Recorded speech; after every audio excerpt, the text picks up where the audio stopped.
उसका हिस्सा निकाल के जो मजबूत होता था साड़ी का किनारा, उसका झोला बनाती थी। उसमें हम लोग किताबें लेके जाते थे। किताबें भी केवल 2 ही 3 होती थी। एक वर्णमाला हिंदी की होती थी, एक गणित के बारे में कुछ होता था, और अंग्रेजी तो थी ही नहीं। अंग्रेजी मैंने दर्जा 6 के बाद पढ़ी, बनारस आने के बाद।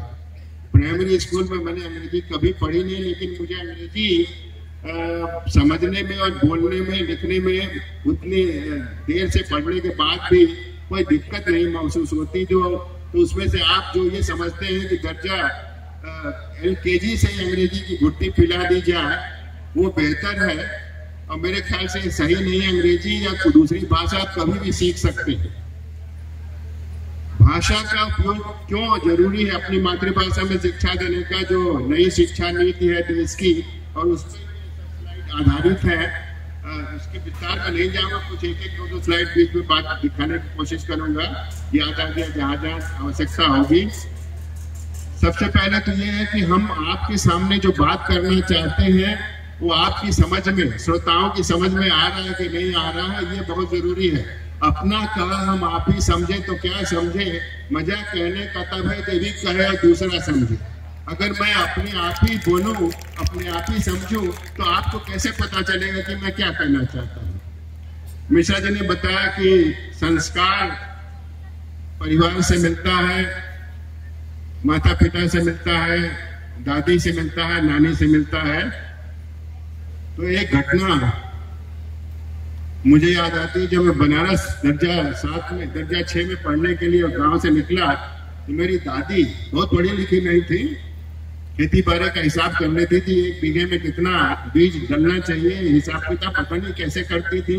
कुछ लकीर खींच के गिन लेती थी और बताती थी कितना मन गेहूं ले जाओ, बीज ले जाओ, और खेती तुम्हारी इतने बड़े खेत में इतना लगेगा। और उन्होंने कहा बचवा, भोजपुरी में बताया था, बचवा तो जात होगा बनारस पढ़े, तो यही मुँह पान खाना आदमी, यही मुँह पनही, इसी मुँह से आदमी जूता खाता है और इसी मुंह से पान खाता है। तो अपनी बोली को मीठा रखना, मृदुभाषी होना, इसका मतलब ये हुआ, नहीं तो जूता खाने को मिलेगा। दूसरी सीख उन्होंने ये दी कि बचवा बनारस में जाके भल संग रहबा खैबा पान और खल संग रहबा कटैबा कान। अच्छे आदमी की संगत में रहेंगे तो पान खाने को मिलेगा, स्वागत सत्कार होगा, लेकिन खराब आदमी के साथ में रहेंगे तो कान काटा जाएगा, सजा मिलेगी, जेल में जाने को मिलेगा। तो इस तरह की छोटी छोटी दृष्टांतों से, छोटे छोटे लोकोक्तियों से हमारी दादी, हमारी नानी, हमारी माँ भले वो डिग्री धारक ना हो, लेकिन अच्छी शिक्षा, अच्छी जानकारी दे सकती है। मैं पहले गुरुओं पर आऊंगा। कमाल इन्होंने अपने नाम में जोड़ लिया है, कमाल दिखाने की कोशिश कर रहे हैं। गुरु का कर्तव्य क्या होता है? गुरुर् ब्रह्मा गुरुर् विष्णु गुरुर्देवो महेश्वरः गुरु साक्षात परम ब्रह्म तस्मै श्री गुरुवे नमः। गुरु ब्रह्मा है, गुरु विष्णु है, गुरु महेश है। त्रिदेवों की कल्पना गुरु की इस परिभाषा में श्लोक में की गई है। गुरु ब्रह्मा इसलिए है कि वो विद्यार्थी के मन में ज्ञान का सृजन करता है, ज्ञान की सृष्टि करता है, उसका सृजन करता है। विष्णु इसलिए है कि जो ज्ञान ब्रह्मा ने सृजित किया है, विद्यार्थी के मन में गुरु ने सृजित किया है, उसको पुष्पित पल्लवित करता है, उसका पोषण करता है। उस दृष्टिकोण से वो विष्णु का काम करता है। और अगर कोई गलत अवधारणा, गलत ज्ञान विद्यार्थी के मन मस्तिष्क में आ गया तो गुरु ब्रह्मा शिव के रूप में उसका संहार करता है, उसको दूर करता है। इसीलिए हमारे यहाँ कहा गया है कि गुरु ब्रह्मा गुरु विष्णु गुरुर्देवो महेश्वरः गुरु साक्षात परम ब्रह्म तस्मै श्री गुरुवे नमः। दूसरी बात, घर से संस्कार कैसे मिलते हैं? माँ बच्चे को चलना, उठना, बैठना, दैनिक क्रिया करना, खाना पीना, बोलना सिखाती है। उसी तरह से गुरु विद्यार्थी के मन में, समाज में बच्चे का या बच्ची का व्यवहार कैसा होना चाहिए, कैसे उसे उठना बैठना चाहिए, किस तरह का क्रियाकलाप करना चाहिए, इसके बारे में जानकारी देता है, ज्ञान देता है। तो गुरु माता के रूप में भी काम करता है, माता गुरु का भी काम करती है। इसलिए दूसरा श्लोक जो है वो ये बताता है कि गुरु माता भी है, माता गुरु भी है, और इस दोनों को मैं प्रणाम करता हूँ। तीसरा उदाहरण है हमारे कुछ लोग जिसका कमल जी पालन कर रहे हैं, जो जानकारी मिली है बच्चों से साझा करने की कोशिश कर रहे हैं। और हमारे मनीषी कह गए हैं कि ज्ञानम संप्राप्य परुभ्यो नेच्छति, ज्ञान रूपी हरिश तस्मै प्रसन्न नेच्छति। ज्ञान प्राप्त करने के बाद दूसरे से साझा करने की जो इच्छा नहीं रखता है, उससे ज्ञान रूपी ब्रह्मा भी प्रसन्न नहीं रहते। इसीलिए हम अगर कुछ सीख लें, कुछ जान लिए, नई चीजें जान लिए हैं, तो दूसरे से साझा करने में हमें कोई संकोच नहीं करना चाहिए। इसका प्रत्यक्ष लाभ मुझे मिला हुआ है, मैं उसका उदाहरण बाद में दूंगा। बड़ी बड़ी बातें बताई मिश्रा जी ने भी कि मैं उनका गुरु रह चुका हूं और बहुत बड़ा केमिकल इंजीनियर हूं। तो मैं जब डायरेक्टर बन गया तो उस समय तक मेरा रिसर्च जो मैंने किया था, कंप्यूटर उस दिन नहीं होता था, स्लाइड रूल होता था, लाग टेबल होती थी और हाथ से चलने वाली मशीन होती थी, उससे ही गुणा भाग जोड़ घटाना होता था। तो मैं IIT कानपुर जाता था, वहाँ IBM 1620 कंप्यूटर था। बनारस से ये हाईवे नहीं बना था उन दिनों, 1965 से लेके 1969 के बीच की ये बात है। तो मोटरसाइकिल से मैं जाता था, सुबह से ये मोटरसाइकिल पर हमारे मित्र यहाँ से ले जाते थे। और सिविल में यहाँ फैकल्टी थे प्रकाश चंद सचान, कानपुर IIT के पहले ग्रेजुएट थे सिविल इंजीनियरिंग के। तो वहाँ ले जाते थे और IBM 1620 कंप्यूटर वहाँ था, जिसमें मैथमेटिकल फॉर्मुलेशन संभव था। फोर्ट्रान 4 के प्रोग्राम बनाकर, तो प्रोग्राम बनाकर मैं वहाँ जाता था। तो ये शोध का मेरा हुआ है। लेकिन इस दौरान वहाँ जो सीखने को मिला, जो देखने को मिला, उसका उपयोग आज उसी रूप में मैं नहीं कर पाता। उस समय की जो मेरी शोध है, जो दूसरों की मदद करने के आधार पर जो विषय मैंने चुना, मेरे सुपरवाइजर ने मुझे कहा था कि थर्मोडायनेमिक्स में तुमको काम करना है। जूल थॉमसन एक्सपेंशन से प्रेशर, वॉल्यूम, टेम्परेचर के बीच में किसी गैस का क्या संबंध है, उसकी जानकारी इकट्ठा करना है, क्योंकि वो उसी के विशेषज्ञ थे। दूसरे महायुद्ध के जमाने में MIT से और मिचिगन से उन्होंने PhD किया था। तो करीब जो इंस्ट्रूमेंट मैंने बनवाया जूल थॉमसन एक्सपेंशन के लिए, बम्बई में उसको बन के आना था। और तब तक भारत सरकार ने स्टेनलेस स्टील की ड्यूटी 150% बढ़ा दी। तो सप्लायर ने कहा कि साहब इतने रुपए में अब मैं नहीं दूंगा, आपको फिर से कोटेशन मंगाना होगा और फिर से आप मंगाइए कोटेशन, तब मैं उपकरण इसको दे पाऊंगा। तो मुझे लगा कि तो बहुत देर और लगेगी, 1 साल और लगेगा। इसी बीच मेरे senior fluidised bed heat transfer study कर रहे थे, फ्लूइडाइज बेड्स, तो उनकी मैं मदद करता था। वो नट बोल्ट, स्टील बाल मिट्टी के तेल में, अल्कोहल में, पानी में ऊपर बहाते थे और इसको गर्म करते थे, देखते थे कि कितनी जल्दी वो गर्मी एक बाहरी खोल से अंदर ट्रांसफर होती है। उसके दौरान मैंने लिटरेचर सर्च करने की कोशिश किया। लिटरेचर सर्च अभी गूगल तो उसमें था ही नहीं, बाद में आया है। मोटा मोटा इतना मोटा जर्नल होता था, 8-10 वॉल्यूम, केमिकल एब्स्ट्रैक्ट, उसको उठा के लाइब्रेरी से बाहर निकाल के एब्स्ट्रैक्ट को लिखना होता था पोस्ट कार्ड साइज पर, और उसको लिखते समय कुछ याद होता था, कुछ बाद में याद हो जाता था अपने आप। अब गूगल तो जब कीवर्ड आप देंगे तो सभी कुछ डाउनलोड कर देगा, और हनुमान जी की स्थिति हो जाएगी कि वो पहाड़ पर ला दिए, लेकिन किस जड़ी बूटी में वो संजीवनी है उनका खुद पता नहीं। तो उसकी उपस्थिति से ही लक्ष्मण जी जिंदा हो गए। तो जब तक आप अच्छा कीवर्ड नहीं दे पाएंगे तो गूगल आपकी मदद नहीं करेगा, आप विषय की जानकारी होनी चाहिए। तो ये मेरा थोड़ा वो था। लेकिन जब मैं डायरेक्टर बन गया तो लैपटॉप कंप्यूटर मैंने खरीद लिया, लैपटॉप नहीं, डेस्कटॉप कंप्यूटर। मेरे बड़ी बेटी के जुड़वा बच्चे थे, 3 मिनट के अंदर, आधे मिनट के अंदर थे। बड़ी बेटी आधे मिनट बड़ी है और बेटा आधा मिनट छोटा है।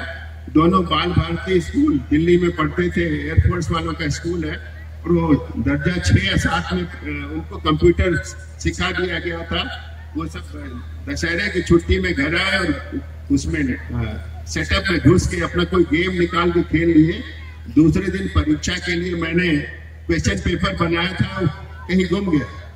तो मैंने अपने ग्रैंडसन से कहा कि तुमने कहा मेरा वो गायब कर दिया, निकाला उसको। बोले नाना मुझे तो पता नहीं, मैंने सेटअप में जाके गेम ढूंढ के गेम खेल लिया, अब तुम ढूंढ के निकालो उसको। तो मैंने कहा मुझे तो आता नहीं है। तो उसने छूटते ही कहा कि नाना तुम ये छोटा कंप्यूटर नहीं ठीक कर सकते, तो इतने बड़े इंस्टीट्यूट के डायरेक्टर हो जहाँ 5000 के ज्यादा बच्चे हैं, उसको कैसे ठीक करोगे। तो ये मेरी कुवत का आकलन मेरे ग्रैंडसन ने किया। और दूसरा उदाहरण देना चाहूंगा, मेरी छोटी बेटी जब स्कूल जाना शुरू की, पढ़ने लिखने लगी, तो उसकी उत्तर पुस्तिका को टीचर ने जांचा था, उसमें कुछ गलत उत्तर को भी ठीक कर दिया। मैंने उससे कहा कि तुम्हारी टीचर ने तो ठीक नहीं किया, जो गलत है उसको भी सही कर दिया। उसने छूटते कहा कि नहीं पापा तुमको कुछ नहीं आता, मेरी टीचर को ज्यादा आता, उसने सब सही किया हुआ है। तो ये अगाध श्रद्धा जो बच्चों के मन में अध्यापक के रूप मन में होती, अध्यापक के बारे में होती है, उसका पालन करना, उसको संपुष्ट करना हम अध्यापकों का कर्तव्य है। इसलिए हमें अपने ज्ञान को नया करने की जरूरत है। किताब से जो पढ़ लिया उसी को दोहराते जाएंगे, पुराना ये नोट बना के और फट जाएगा बाद में थोड़े दिनों बाद, तो कुछ जो नहीं है वो भी बोल जाएंगे, गलत बोल जाएंगे। तो इसलिए हम अध्यापक या सनातनी लोग 5 महायज्ञों में भाग लेते हैं। अध्यापनम ब्रह्म यज्ञ, पितृयज्ञ तो तर्पणम, होमो देवो बलिर्भूतो, निर्यज्ञ अतिथि पूजनम। अध्यापन ब्रह्म यज्ञ है, अध्यापनम ब्रह्म यज्ञ, पितृयज्ञ तो तर्पणम, जो पितरों को पिंडदान करते हैं वो पितृयज्ञ है, जो हवन देते हैं वो देव यज्ञ है, जो बलि चढ़ाते हैं चाहे प्रतीक रूप से किसी फल की या किसी पदार्थ की चढ़ाते हैं वो भूत यज्ञ है, और जो भोजन देते हैं अतिथि को वो मानव यज्ञ है, अतिथि यज्ञ है। तो जब बाकी 4 जो महायज्ञ है उसमें कोई बासी सामग्री नहीं दी जाती, एक बार चढ़ाया हुआ हवन सामग्री, एक बार बलि चढ़ाया हुआ वस्तु नहीं दोबारा इस्तेमाल किया जाता है। तो जो हमारा यज्ञ है ब्रह्म यज्ञ, उसमें हम बासी सामग्री बच्चों को क्यों दें। हमें अपने ज्ञान को रोज नया करने की जरूरत है, नई जानकारी उसमें डालने की जरूरत है। और नई शिक्षा नीति में इस पर भी कुछ जोर दिया गया मातृभाषा की शिक्षा के अलावा। तो ये हमारा दायित्व बनता है। दूसरा, अध्यापक के नाते हमारा ये दायित्व बनता है कि भेद नहीं करें, कौन काला बच्चा है, कौन गोरा बच्चा है, कौन अमीर का है, कौन गरीब का है, कौन किस जाति का है, क्योंकि हर एक व्यक्ति में कोई ना कोई प्रतिभा होती है। कमी वैसे व्यक्ति की है जो उस प्रतिभा को पहचान कर उसको आगे बढ़ाने का काम कर सके। अमंत्रम अक्षरम नास्ति नास्ति मूलम अनौषधिम अयोग्य पुरुषो नास्ति योजक दुर्लभ। ऐसे किसी भी पौधे में, किसी भी पेड़ की जड़ों में, उसके अंशों में औषधि गुण की कमी नहीं है। जो किसी भी अक्षर में मंत्र की शक्ति की कमी नहीं है, इसी तरह से किसी भी व्यक्ति में प्रतिभा की कमी नहीं है। कमी ऐसे व्यक्ति की है जो उसको पहचान कर आगे पुष्पित पल्लवित कर सके। तो अध्यापक होने के नाते हमारा ये भी दायित्व बनता है कि हम उस बच्चों की या बच्चियों की प्रतिभा को पहचान कर उसको आगे बढ़ाने के लिए प्रेरित करें। खेलकूद हो, संगीत हो, विज्ञान की में रुचि हो या और किसी विषय में रुचि हो, उसको आगे बढ़ाएं। तो कमल जी और उनकी पत्नी ये काम बखूबी कर रहे हैं अपने संस्थान के माध्यम से। इसके लिए साधुवाद के पात्र हैं। मातृभाषा में शिक्षा क्यों दी जानी चाहिए? मातृभाषा में शिक्षा इसलिए दी जानी चाहिए क्योंकि हम उसके माध्यम से, अपनी भाषा के माध्यम से बच्चों से सीधे जुड़ सकते हैं। अंग्रेजी के माध्यम से हम बच्चों से सीधे उतने सक्षम तरीके से नहीं जुड़ सकते हैं। एक उदाहरण दूंगा, brother in law. Brother in law Hindi में क्या होगा? 2 हो सकता है, जीजा भी हो सकता है और साला भी हो सकता है। अब कौन सा जीजा, कौन सा ब्रदर इन लॉ साला है, कौन सा ब्रदर इन लॉ जीजा है, इसको कैसे आप क्वालिफाई करेंगे? तो आगे आपको लिखना पड़ेगा ब्रदर इन लॉ लूजर और brother in law gainer. Brother in law loser मतलब जो हार गया वो तो साला हो गया, और जो ले आया, जीत के ले आया ब्रदर इन लॉ, वो जीजा हो गया। तो ये कमी है अंग्रेजी की। दूसरा, जीजा को और साले को आप टेढ़ा मेढ़ा भी कर सकते हैं, जीजा जी, जिज्जू, तरह तरह से उच्चारण कर सकते हैं, प्रेम भी दिखा सकते हैं, गुस्सा भी दिखा सकते हैं, व्यंग भी कर सकते हैं, जो अंग्रेजी में संभव नहीं है। तो ऐसे कई उदाहरण आपको मिलेंगे जिसमें जो हमारी भारतीय भाषाएं हैं उसमें मानवीय संबंधों को दर्शाने वाले उदाहरण हैं, उनका इस्तेमाल हम अच्छी तरह से कर सकते हैं। बच्चों से जुड़ने में अध्यापक के नाते जो अंग्रेजी के माध्यम से या दूसरी भाषा के माध्यम से उतने सक्षम तरीके से कम उम्र के बच्चों के साथ तो नहीं कर सकते हैं, और अधिक उम्र के बच्चों को जो स्नातक के विद्यार्थी हैं, स्नातकोत्तर विद्यार्थी हैं, उनसे भी हम इसी तरह की बात उनसे कर सकते हैं। इसलिए इसका महत्व है।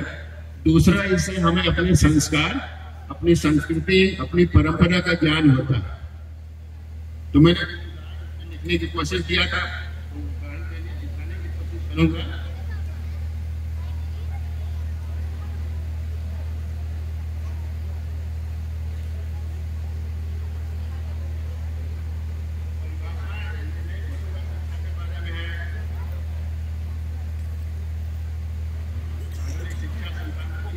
मैं बता रहा था जिसका जिक्र मैंने किया था, गुरु और माता और गुरु में क्या समानता है, क्या अंतर है।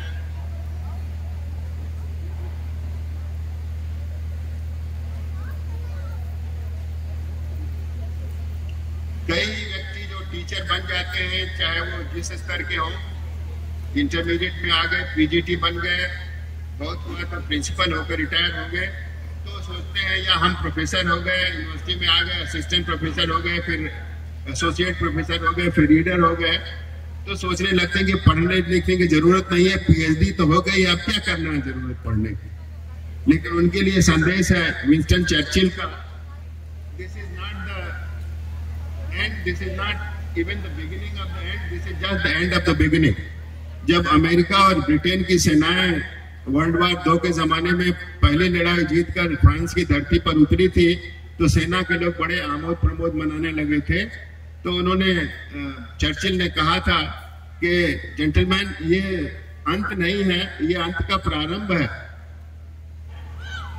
और इसलिए आपको आमोद प्रमोद मनाने की अब जरूरत नहीं है, अभी धैर्य रखने की जरूरत है। तो ऐसी धारणा अध्यापकों के मन में भी होनी चाहिए। अध्यापन का पेशा अपनाने के बाद ज्यादा जरूरत पड़ती है, ज्ञान को नया करने की जरूरत पड़ती है। ये मैंने आपको पहले बता दिया है।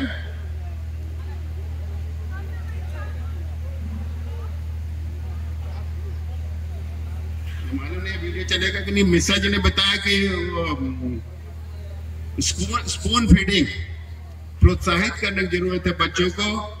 वीडियो तो नहीं है लेकिन एनिमेशन इसमें कुछ है, पता नहीं इसमें चलेगा कि नहीं चलेगा।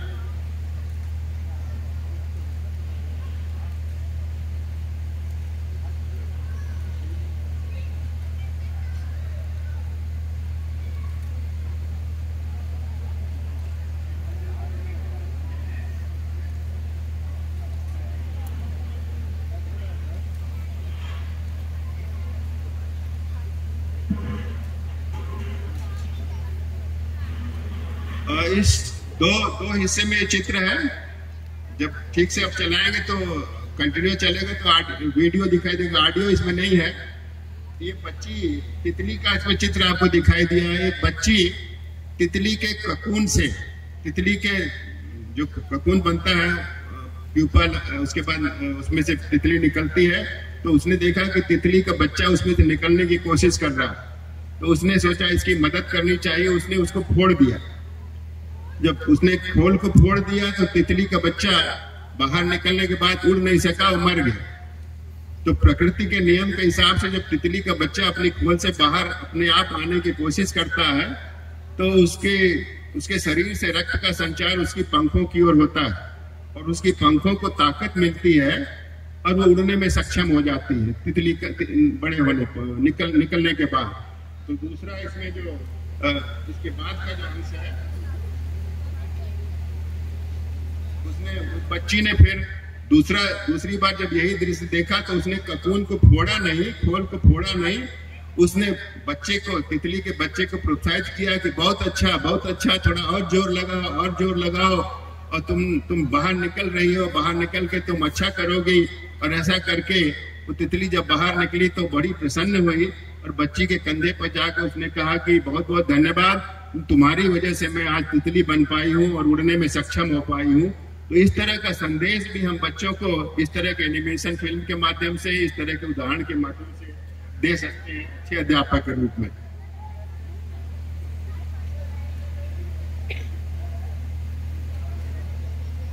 लक्ष्य निर्धारित करिए, और लक्ष्य निर्धारित करने में साधन लगता है, जरूर कुछ तो साधन चाहिए। बिना साधन के तो लक्ष्य निर्धारित करने पे केवल हिमालय में जाकर पेड़ के नीचे बैठकर या कंदरा में बैठकर देवता का ध्यान ही किया जा सकता है। लेकिन समाज में अगर कुछ पढ़ाई लिखाई करनी है, अच्छी तरह से करना है, संस्थान चलाना है, तो साधन चाहिए। उसी से संबंधित ये संदेश है, राम नाम एक अंक है, सब साधन है सून, अंक लगे 10 गुण है, अंक हटे सब सून। राम का अगर दर्शन पाना है तो 1 और 0 के समान है। अगर दर्शन लक्ष्य है तो साधन 1 है। अगर 1 को हटा देंगे तो लक्ष्य तो 0 हो जाएगा, लक्ष्य प्राप्त ही नहीं होगा। तो साधन की आवश्यकता उतनी ज्यादा नहीं है। एक चित्र होगा, अगर वो इसमें होगा तो आपको दिखाता हूँ। एक सीढ़ी का, दीवार के पास सीढ़ी का ढेर लगा हुआ और एक व्यक्ति दीवार के पार जाना चाहता है। ये देखिए, सीढ़ी का ढेर है, व्यक्ति दीवार पर खड़ा है, दीवार के उस पार जाना चाहता है, पर उसको इस बात का ज्ञान नहीं है कि सीढ़ियां रखी हुई हैं, उसको लगा के चढ़ के वो दीवार पर चढ़ सकता है और उस पर जा सकता है। तो साधन तो उसके पास है, लेकिन जब साधन के इस्तेमाल का ही ज्ञान नहीं है तो साधन का हम प्रयोग कैसे कर पाएंगे? उसको दिखाने के लिए अच्छा एक उदाहरण हो सकता है। अब मैं प्रश्न पूछना चाहूंगा बच्चों से। कभी कभी हम बताते हैं, कमल जी भी बताते होंगे, थिंक आउट ऑफ बॉक्स, थोड़ा लीक से हटकर सोचिए। मिश्रा जी ने आपको कितने उदाहरण दिए, लीक से हटकर सोचने के क्या फायदा होंगे, कैसे नई नई जानकारी मिलेगी। तो 1-2 प्रश्न पूछूंगा। कोई बच्चा गया इंटरव्यू देने एडमिशन के लिए या नौकरी पाने के लिए, तो इंटरव्यू लेने वाले ने पूछा कि gentleman, choice is yours. Should I ask 10 simple questions or 1 difficult question?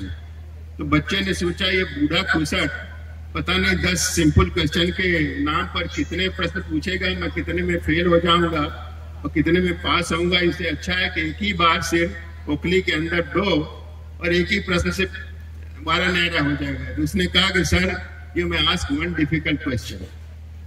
तो इंटरव्यू लेवल ने पूछ दिया कि okay gentleman, then let me know what comes first, day और नाइट?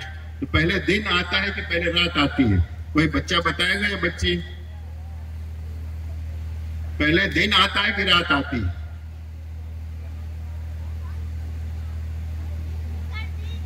किसी को तो बुरे लगे। हाँ बोलो।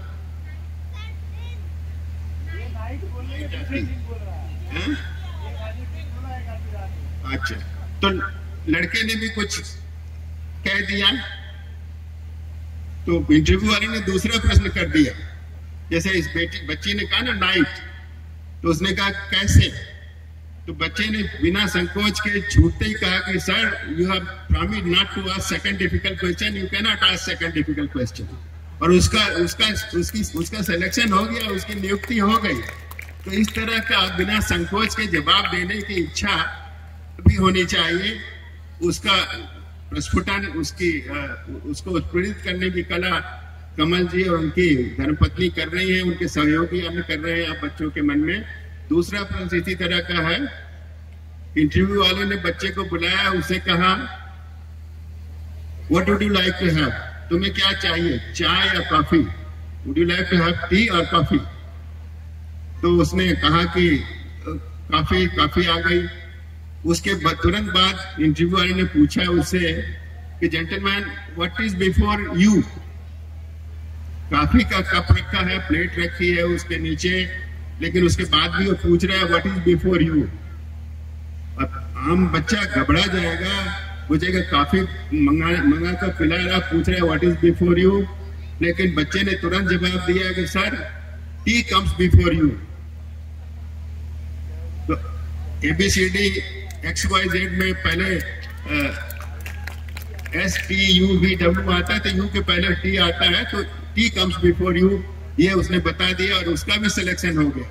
तो इस तरह की हाजिर जवाबी और लीक से हटकर कुछ बताने की मद्दा भी बच्चे में जागृत करनी चाहिए। इसका प्रयास कमल जी कर रहे हैं, उनके संस्थान के लोग कर रहे हैं, उनकी धर्मपत्नी कर रही हैं। दूसरा उदाहरण एनिमेशन का है, वो मेरे पास इस समय नहीं है, अलग से दे दूंगा कमल जी को। MBA डिग्री होल्डर ऐसे ही सड़क पर घूम रहा था, मंदिर में दर्शन करने जा रहा था, तो उसने देखा एक भिखारी बैठा है मंदिर के सामने और वो हाथ फैलाकर भीख मांग रहा है। उस दिन तो उसने कुछ नहीं किया। दूसरे दिन जब वो फिर मंदिर में दर्शन करने गया तो अपने साथ फूलों का गुच्छा ले गया था, एक रुमाल ले गया था।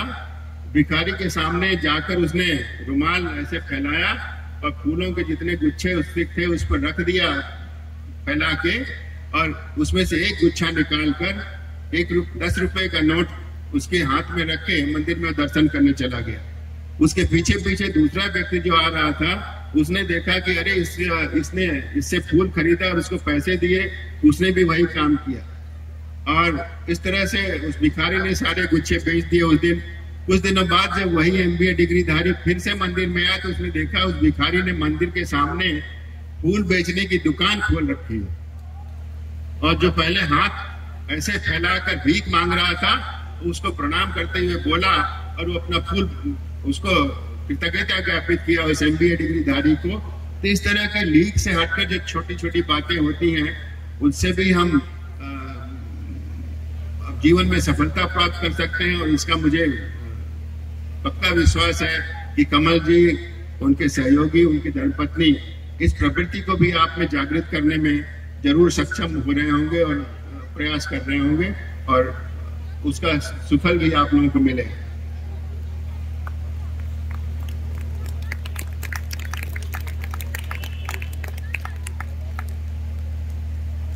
ये तो यहाँ के लिए समीचीन नहीं है। टीचर को निर्भीक होना चाहिए। हम नौकरी पेशा लोगों के लिए जाता है, हम कमेटी का मेंबर बनने के लिए, हेड ऑफ द डिपार्टमेंट बनने के लिए, वाइस चांसलर बनने के लिए या कमेटी का मेंबर बनने के लिए अक्सर मीठी बात करते हैं। सचिव वैद तीन जो प्रिय बोलाई भयास, राज धर्म तन तीन कर हो ही बेगैनास। अगर अध्यापक, गुरु, सेक्रेटरी और वैद तीनों किसी भय और लालच की आशंका से सही सलाह नहीं देंगे तो राज्य भी जाएगा, धर्म भी जाएगा और शरीर भी जाएगा।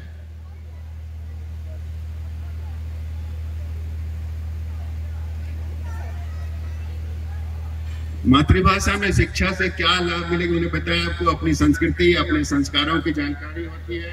उसके लिए उदाहरण फिर मैं बातचीत बंद करूंगा।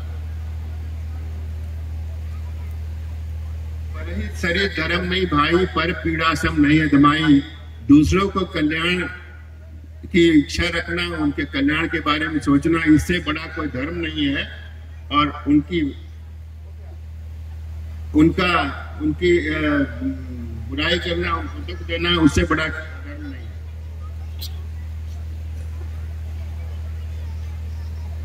अंग्रेजी में जो उदाहरण है मैं नहीं बोलूंगा। क्षितिजल पावक गगन समीरा, पंच तत्व धरा शरीरा।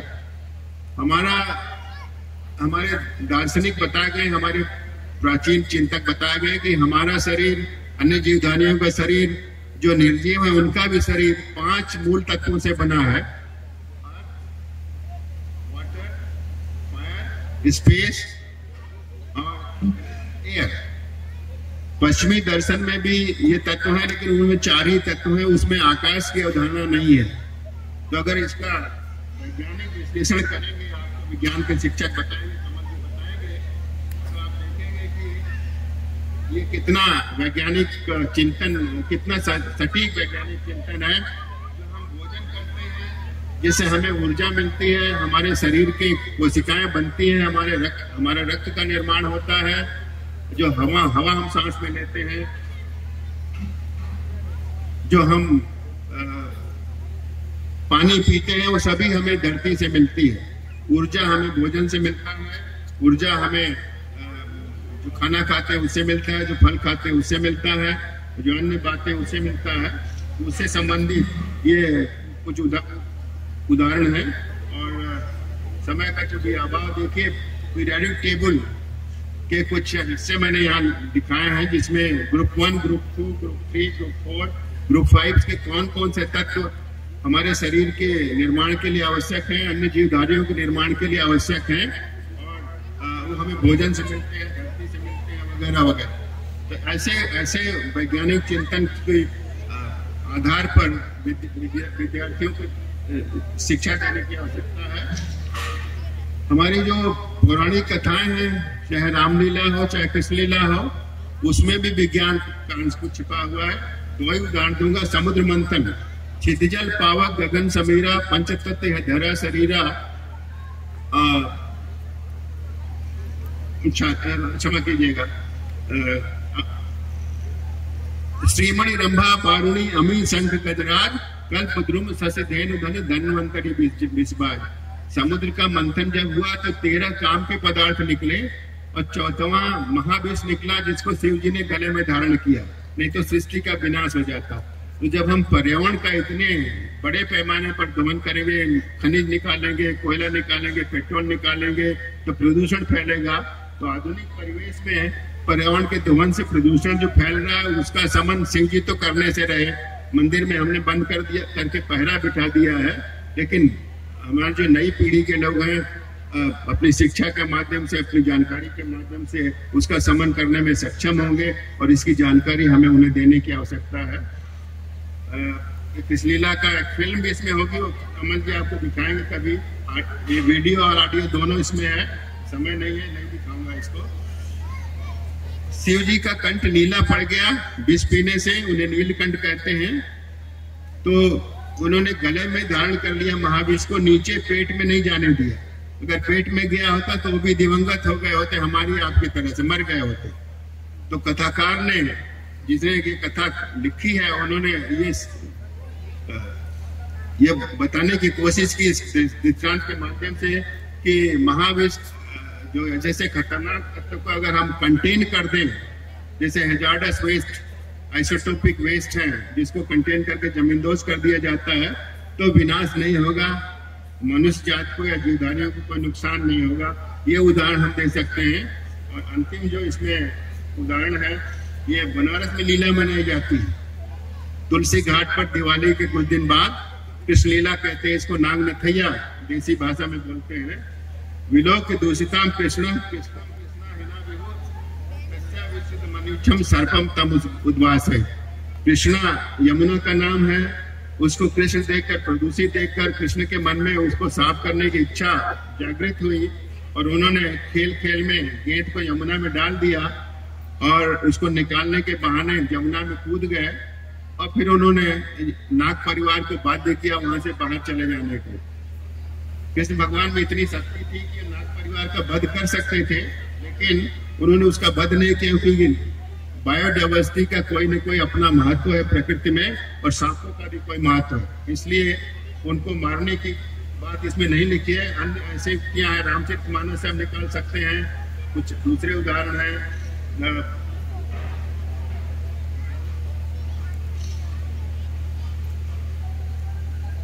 नैनो मटेरियल का युग है। राल साहब भी बात कर रहे थे नैनो मटेरियल का, लेकिन इसकी अवधारणा तो हमारे ग्रंथों में, हमारे साहित्य में पहले से ही है। जस जस थुरसा बदन बढ़ावा, तास दून का रूप दिखावा, अतिलुग पवन सत जोजन ते आनंद कीना, अतिलग रूप पवन सुत लीना, बदन पैठ बुझ बाहर आवा, मांगा विदा ऐसे नावा। तो छोटे मछली के रूप में बन के बाहर निकले और उससे विदा लेकर सीता माता की गोद में निकल गए।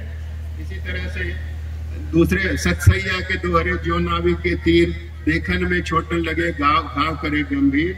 बामन और बाली राजा की कथा, 3 अंगुल के बामन ने उसको भिखारी बना दिया, नीचे भेज दिया। इसी तरह से हमारे जो कृषि के व्यवस्था है प्राचीन, हल बैल से खेती की जोती वगैरह वगैरह, उससे उदाहरण इसमें है। जो प्राचीन परंपरा पानी की है उससे कुछ उदाहरण है, जिसको मैं अभी स्किप कर दूंगा। और अंतिम जो स्लाइड होगा 1 या 2 उस पर आ जाऊंगा सीधे।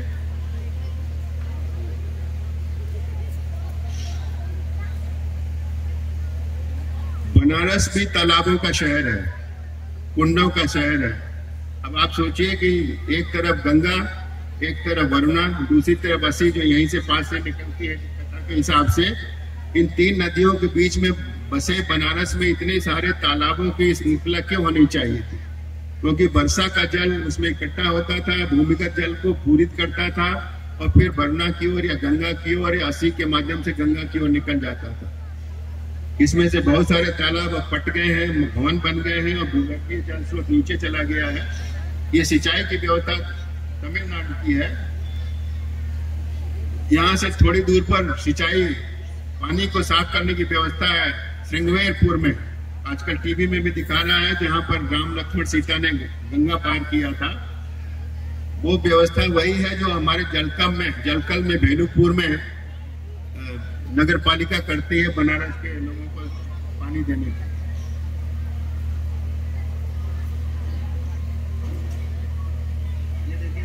ये नक्शा है, इसको देखिएगा कितने कुंड हैं, कितने तालाब हैं बनारस में गंगा, वरुणा और अस्सी के बीच।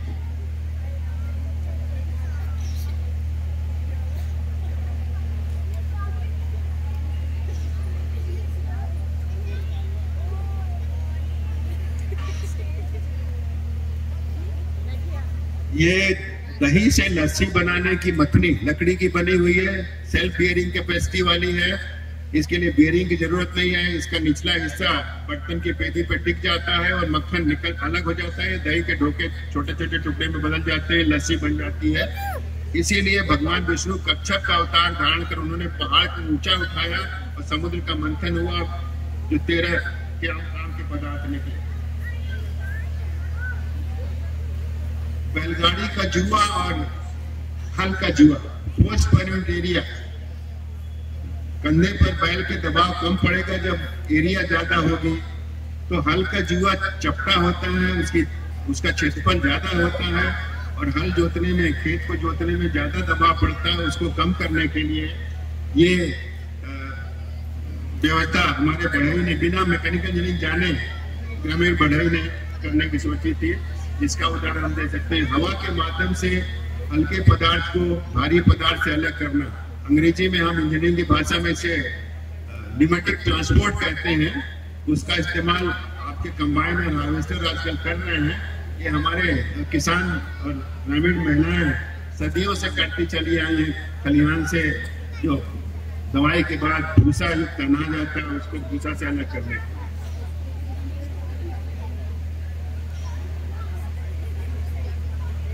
प्रकृति से भी कुछ उदाहरण दे सकते हैं, इसको मैं स्किप कर जाऊंगा।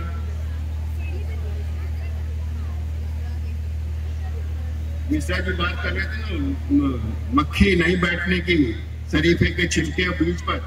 ये देखिए हमारे काशी हिंदू विश्वविद्यालय के सागवान के पेड़ की जड़ें हैं, जो मधुबन का क्षेत्र है छात्र संघ के पास में, वहाँ बड़े बड़े सागवान के पेड़ हैं।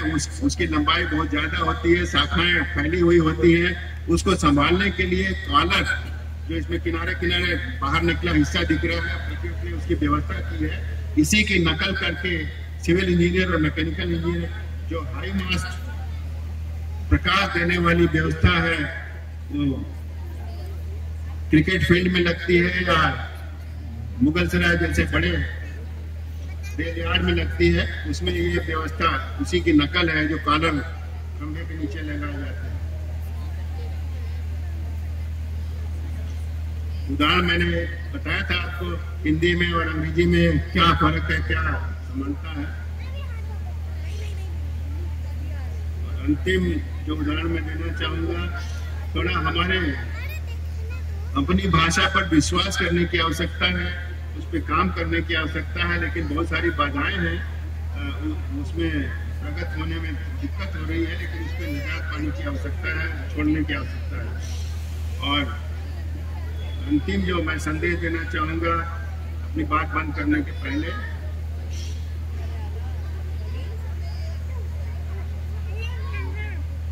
कमल जी ने शुरू कर दिया पहले से ही। दुनिया में 4 तरह के लोग होते हैं। एक तो वो 3 तरह के, एक तो वो जो कोई भी काम शुरू नहीं कर सकते, हर काम शुरू करने में उनको डर लगता है। प्रारब्ध न खलु विघ्न भय नीचे, प्रारब्ध विघ्न बेता घरमंत मध्या। दूसरी वर्ग श्रेणी के लोग वो होते हैं जो भी काम शुरू करते हैं, कोई बाधा आने पर तुरंत उसको रोक कर दूसरा शुरू कर देते हैं। लेकिन उत्तम कोटि के लोग वो होते हैं जो बाधा आने के बावजूद अपने काम को करते रहते हैं और लक्ष्य तक पहुंच जाते हैं। तो आज के परिवेश में 21वीं सदी में हमारे देश को ऐसे ही उत्तम श्रेणी के युवाओं की आवश्यकता है, लोगों की आवश्यकता है जो लक्ष्य तक ले जाए, जो देश की परिकल्पना है विकसित भारत बनाने की 2047 तक। 2047 का क्या महत्व है? 2047 मोदी जी बात क्यों करते हैं अक्सर?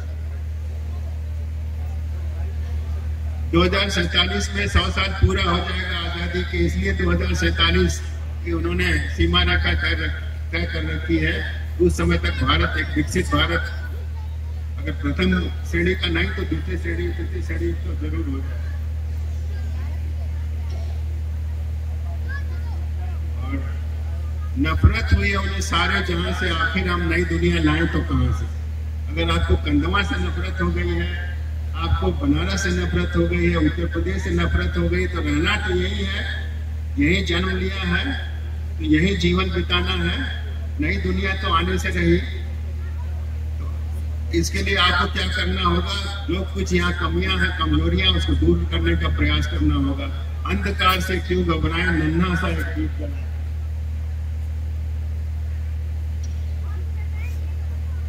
और अंतिम संदेश, आजमगढ़ जिला यहाँ से सटा जिला है, वहाँ के कवि पंडित सोहनलाल द्विवेदी, उनकी एक कविता है, लहरों से डरकर नौका पार नहीं होती, कुछ किए बिना ही हुई जय जयकार नहीं होती, चुनौती है स्वीकार करो, क्या कमी रह गई देखो और सुधार करो। अंतिम पंक्तियां हैं, नन्ही चींटी जब दाना लेकर चढ़ती है, चढ़ती दीवारों पर गिरती और सौ बार फिसलती है, मेहनत उसकी बेकार नहीं होती, कोशिश करने वालों की हार नहीं होती। डुबकियां सिंध में गोताखोर लगाता है, जा जाकर खाली हाथ लौटाता है, मुट्ठी खाली उसकी बात हर बार नहीं होती, कोशिश करने वालों की हार नहीं होती। असफलता एक चुनौती है स्वीकार करो, क्या कमी रह गई देखो और सुधार करो, जब तक न सफल हो नींद चैन की त्यागो तुम, पिछली असफलताओं से डरकर मत भागो तुम, कोशिश करने वालों की हार नहीं होती, कुछ किए बिना ही हुई जय जयकार नहीं होती। इसलिए अगर कभी आपको सफलता मिल गई है तो इस भक्तियों से प्रेरणा लीजिए, अब्राहम लिंकन की कहानी से प्रेरणा लीजिए, किंग ब्रूस और स्पाइडर की कहानी से प्रेरणा लीजिए। हमारे देश में भी ऐसे प्रेरणादायक कहानियां हैं, दृष्टांत हैं। धीरू भाई अंबानी, जो अंबानी एम्पायर के, रिलायंस इंडिया के संस्थापक रहे हैं, उन्होंने एक पेट्रोल पंप से अपने व्यवसाय शुरू किया था, किर्लोस्कर कंपनी, जिसका मोटर और पंप हम इस्तेमाल करते हैं, खेती के अन्य स्थानों पर दूसरे उपकरण इस्तेमाल करते हैं। उन्होंने साइकिल बनाने की पंक्चर की दुकान से शुरुआत की थी।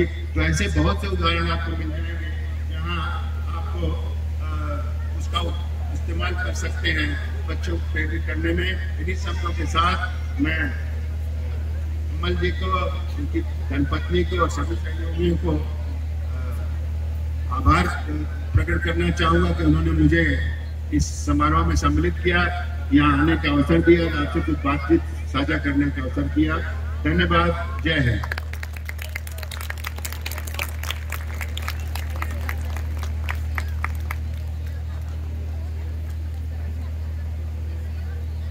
A huge round of applause for Ratan Upadhyay. Thank you so much, sir, for your kind words.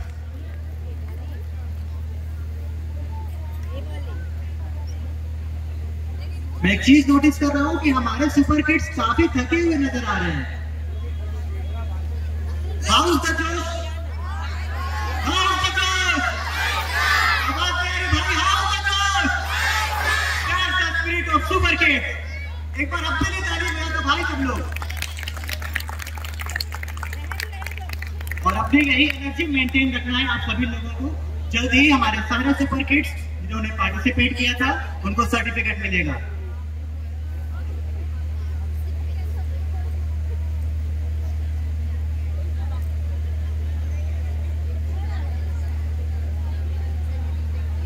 अब हम आगे बढ़ते हैं हमारे कल्चरल प्रोग्राम की तरफ। Dance is a hidden language of soul. It is not just a movement, it is a way of expressing oneself. With this thought, I would like to invite our next performer, Prachi from Class 8 for dance performance.